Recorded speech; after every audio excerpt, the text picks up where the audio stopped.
Welcome to Tech News of the Week with your host, the toupee of Leo DiCaprio.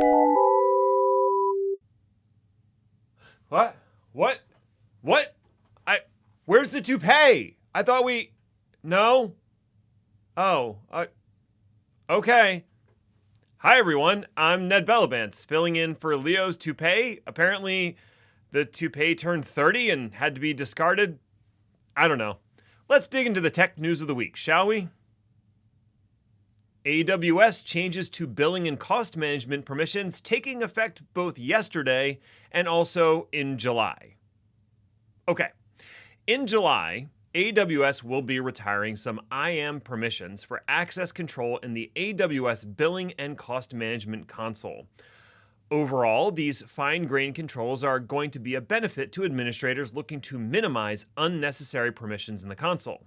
Now, it is very important to keep an eye on the timeline as there is a hard stop to the old permissions. Note, this is only a concern for custom policies. AWS managed policies will be updated automatically. And some of the change is happening, well, a couple days ago, and the rest of it is happening in July. Confused? Of course you are. It's AWS IAM. Confusing is what they aim for, which means this is one of those rare times where you should probably read the linked article down below. Need Kubernetes native storage? Akamai is Ondat. Listen, I'm not the one who named the company. Kubernetes storage startup Ondat is being acquired by CDN and edge player Akamai. Originally called Storage OS, Ondat has been around since the early days of Kubernetes starting in 2015.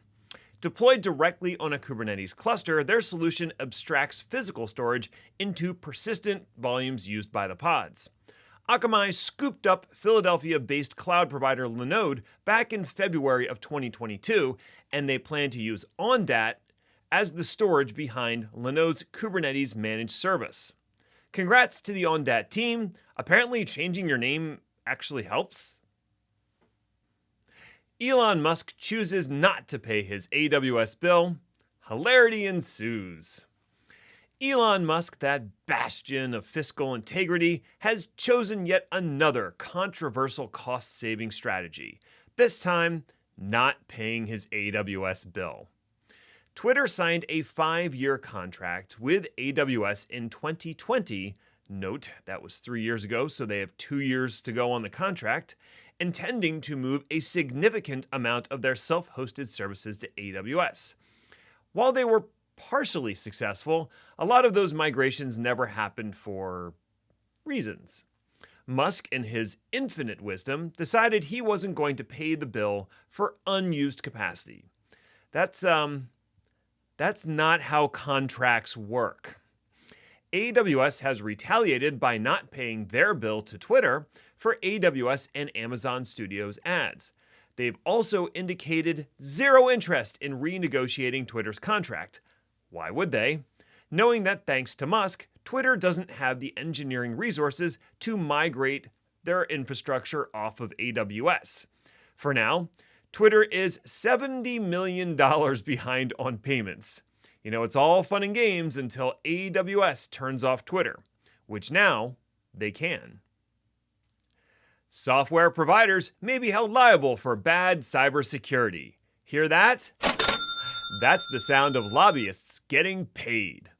The updated National Cybersecurity Document was released by the Biden administration last week, and it contained a controversial proposal to hold companies liable for vulnerabilities in their software or services.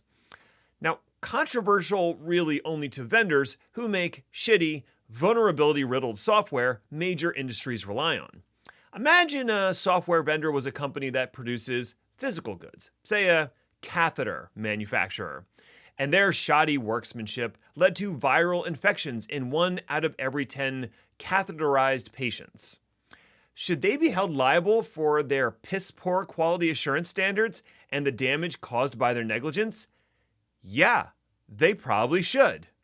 Turns out software can harm people too, and vendors need to be held accountable, especially in industries like healthcare, transportation, and finance.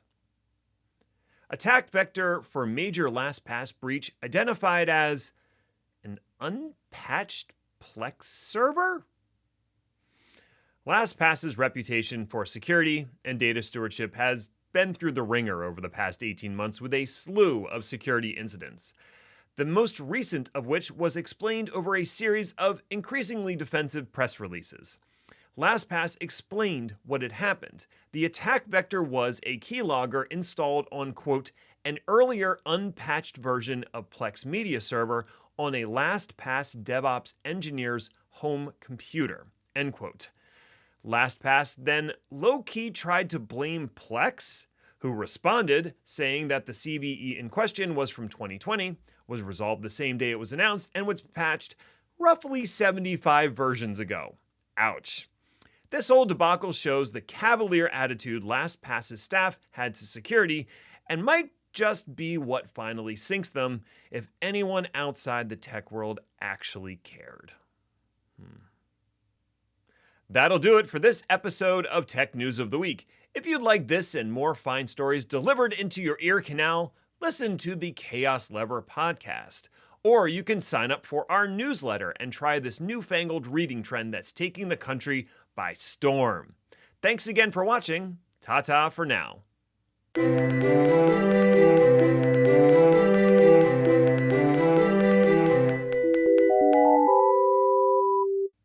You do realize at some point I'm going to need like a week off, right? I can't keep subbing in for all these hosts that keep canceling. It's unsustainable. No, you are.